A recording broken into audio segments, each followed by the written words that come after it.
There are no cars here. Not restricted, not permit only, none at all. On this island, you get around by horse, by bike, or on your own 2 feet. And it's been that way since 1898, when they banned motor vehicles and simply never changed their minds. This is Mackinac Island, Michigan, on a summer day. We stayed across the water in St. Ignace, took the morning ferry over, and spent the day in the back of a horse-drawn carriage. Here's how that day went.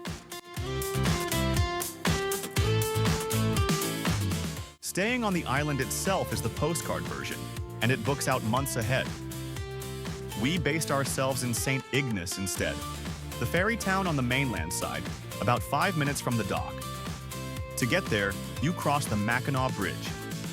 They call it the Mighty Mac. 5 miles of it, with Lake Michigan on one side and Lake Huron on the other, and Michigan's Upper Peninsula waiting at the far end.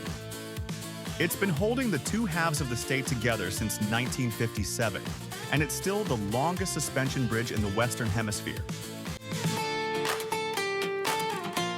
St. Ignace itself is a small and beautiful town, a waterfront main street, the ferry docks, and the island sitting right there across the water. We stayed at the Hampton Inn, right on the water, and it was genuinely good. Comfortable, spotless, and you walk out the back and Lake Huron is just there.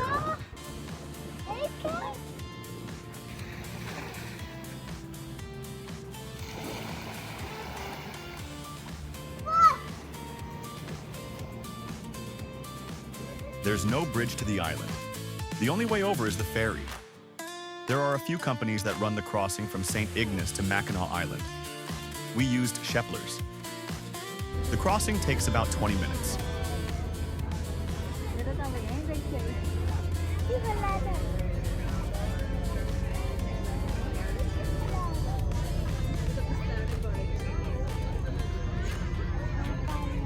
They have several ticket options, and we went with a basic round trip. $39 for adults, $27 for kids 5 to 12. We parked in the lot by the dock, which is $15 for the day, and bought our tickets at the counter. Mornings are busy there, but the line moved quickly. We only waited a few minutes.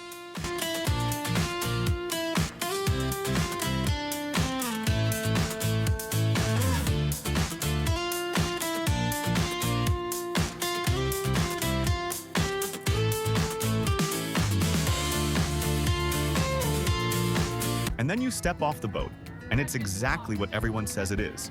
Horses, bikes, luggage carts pulled by draft horses, a whole working town running at about 4 miles an hour. It's quieter than you expect.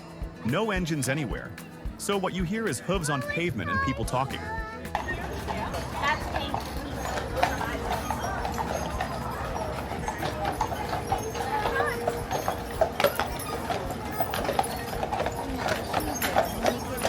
There are 2 ways to see the island, and this is where you pick one.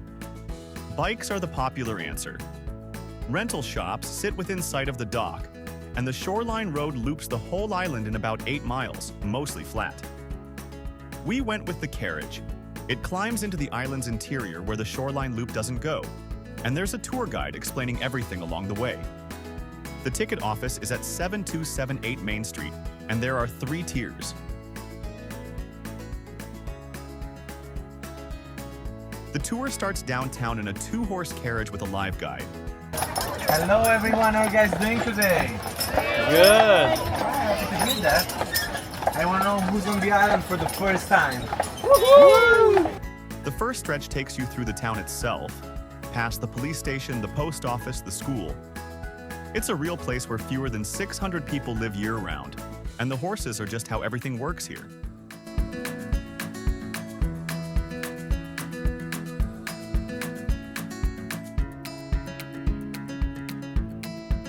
Then the road climbs, and you come out above the harbor with the water dropping away behind you.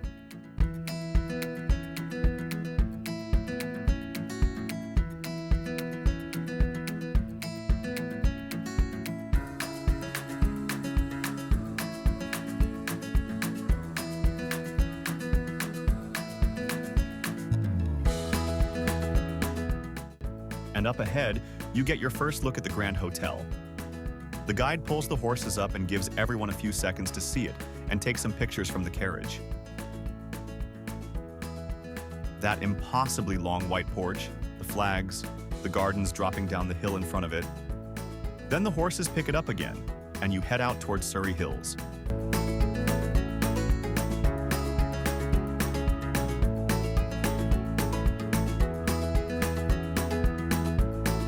Then you stop at Surrey Hills, and this is where the tour stops feeling like a tour. You get off, and you take as long as you want. When you're ready, you board the next carriage with space on it. There's a carriage museum with a horse-drawn hearse that's still in service today, plus gift shops and food.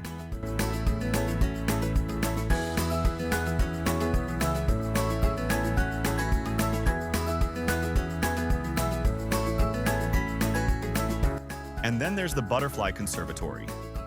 Wings of Mackinac. It's a warm greenhouse packed with flowers and hundreds of butterflies flying loose around you.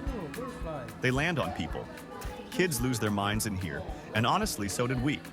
It's included on the combination ticket and on the Mackinac package. We nearly walked past it, and it ended up being the surprise of our day.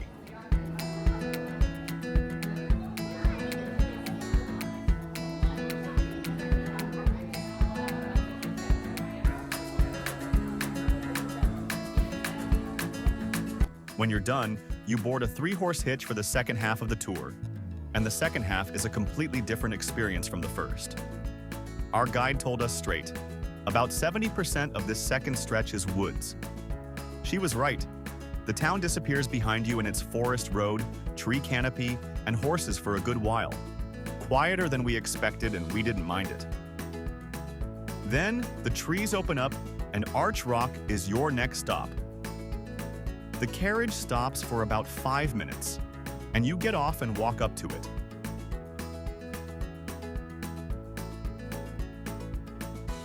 Arch Rock is a natural limestone arch standing 146 feet above Lake Huron, carved out thousands of years ago when the water level here was far higher than it is now. The water behind it goes an unreal shade of blue on a clear day, and none of the photos we took come close to the scale of it.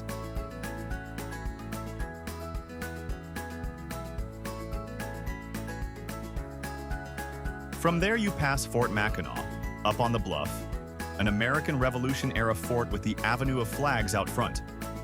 The carriage stops and you can get off and go in if your ticket covers it. Ours did, but we stayed on with the rest of the group and saw the fort from the road.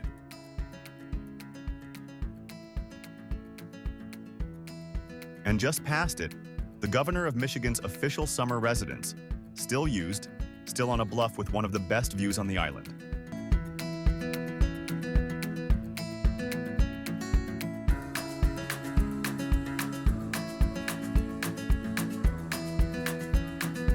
Near the end of the tour, you pass the Grand Hotel, and you get a choice. Stay on the carriage and ride back down to town or step off here. Once you get off, you can't get back on the carriage.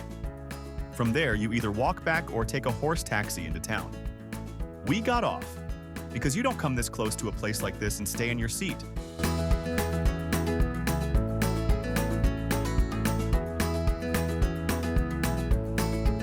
That porch is the longest in the world.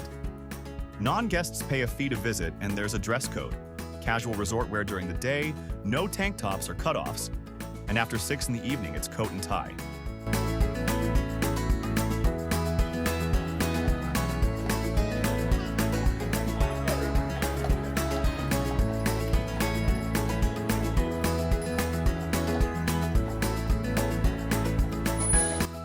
Then we walked back down the hill into town.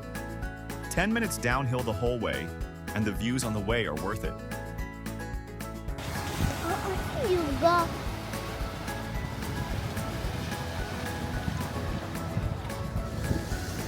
Back in town, we wandered Main Street for a while and caught an afternoon ferry back. One day is enough to see Mackinac Island. It might not be enough to feel it. The day trippers all leave on the late boats.